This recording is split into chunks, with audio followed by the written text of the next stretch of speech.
Alam mo ba na malaking kabobohan yung tanong na kung anong pipiliin mo para umasenso sa buhay, diploma ba o diskarte? Kaya kung isa ka sa namili ng diploma o diskarte, malamang sa malamang dalawa na kayong bobo. Kasi nga, mali yung tanong. Kaya tapusin mo ang video na to para malaman mo kung ano nga ba ang tamang sagot dun sa bobong tanong na diploma o diskarte. Kung ngayon mo lang ako nakita, ako si Ricky Barbachano, 5 taon ng negosyante.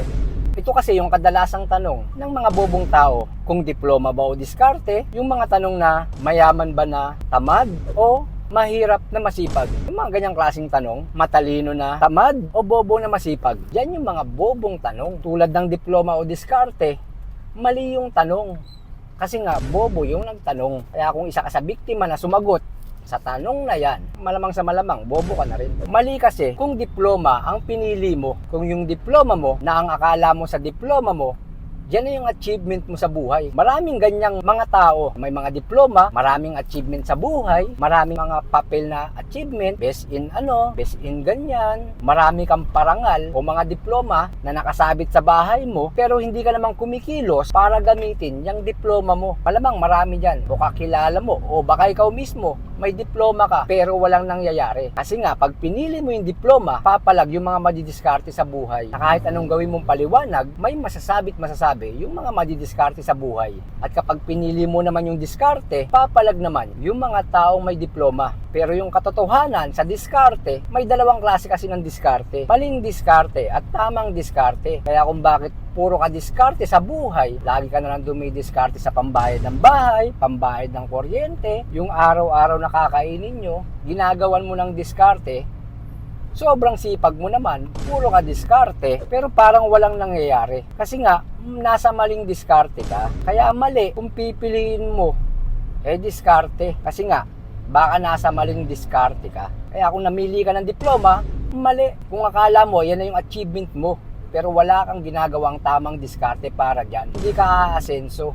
Mali rin kung puro ka na lang diskarte at nasa maling diskarte ka na pala. Nasa 10 taong ka nang dumidiskarte sa buhay para wala pa rin nangyayari. Kasi nga, nasa maling diskarte ka. Kaya, bobo ka kapag namili ka ng isa dyan. Kasi parehong mali. Ang gawin mo, piliin mo parehas yung diploma at diskarte. May kakayahan kang mamili sa buhay kung anong gagawin mo, kung saan ka tutungo, kung ano yung pangarap mo. Kung may pagkakataon ka magkaroon ng diploma, gawin mo. At syempre, gamitan mo ng tamang diskarte. Pero alam nyo ba na kulang pa rin ang diploma at diskarte? Kasi nga, sa realidad na buhay, kapag hindi mo ginamitan ng sipag at tiyaga, dahil sa realidad na buhay, kapag hindi mo ginamitan yung diploma o tamang diskarte ng sipag at tiyaga, ng pagiging mabuting tao, yung marunong magpasalamat sa Diyos at humingi ng gabay, yung pagkakaroon ng dedikasyon at focus sa ginagawa, yung pagmamahal mo sa ginagawa mo, hindi ka pa rin magtatagumpay. Kahit piliin mo yung diploma at diskarte,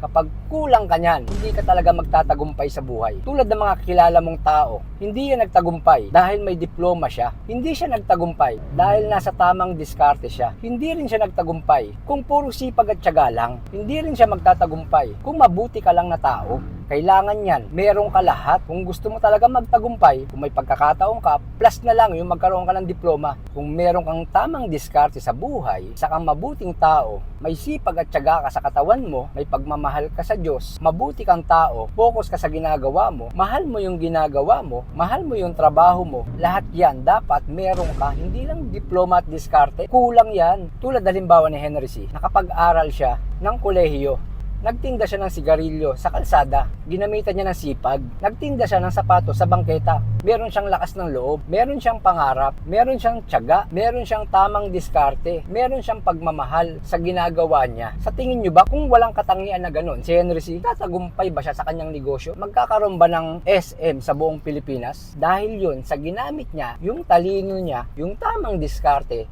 yung sipag at tiyaga, yung dedikasyon, yung pagmamahal, yung pagiging mabuting tao, humingi ng gabay sa kanyang Panginoon. Yun ang sikreto. Kaya kung ano ang meron ka ngayon, dahil yan sa namili ka, dahil napaniwala ka ng maling tanong na kung anong pipiliin mo, kung diploma ba o diskarte. Mali nga yung tanong eh. Kunin mo lahat kung may pagkakataon ka, plus samahan mo lahat ng mga ingredients para magtagumpay ka sa buhay. Kaya naniniwala ako kung ano ang kinatatayuan mo ngayon, kung ano ang kinalalagyan mo ngayon, walang ibang dapat sisihin kundi ikaw. Kasi nga, namili ka. Pinili mo yung ganyang buhay. Kasi nga, namili ka kung anong wala ka ngayon. Dahil yan, sa namili ka, yan ang pinaniniwalaan ko. Ang kalaban lang natin dito na hindi natin malaman na sa realidad na buhay sa panahon ngayon, dapat lahat ng ingredients para magtagumpay ka kunin mo. Hindi ibig sabihin wala kang diploma ngayon, hindi ka na magtatagumpay sa buhay. Samahan mo ng tamang diskarte, sipag, tiyaga, dedikasyon, focus, mabuting tao, maging mabuti kang tao, humingi ka ng gabay sa Panginoon, pwede ka rin magtagumpay. At kung feeling mo, kulang ang kaalaman mo, hindi na dahilan ngayon yan para sabihin mong mangmang ka. Dahil kung may cellphone ka, nasa internet na lahat ng pwede mong malaman. Lahat ng sikreto, pwede mo nang malaman sa internet. Kaya huwag kayong maniwala dun sa tanong na diploma diskarte. Parang pagluluto lang yan ng pinakbet. Sasarap yung kakainin mo kapag lalagyan mo ng baboy. Sasarap yung kakainin mo sa pinakbet kung lalagyan mo pa ng isda. Kaya kung anong meron ka ngayon, dahil yan sa bunga ng pinili mo. Dahil yan sa bunga ng pinili mong desisyon. Hanggang sa muli, ako si Ricky Barbatiano. Time is gold. Napakahalaga ng oras. Kaya kailangan mong kumilos habang ikaw ay malakas. Dahil walang nakakaalam ng oras ng iyong pagwawakas.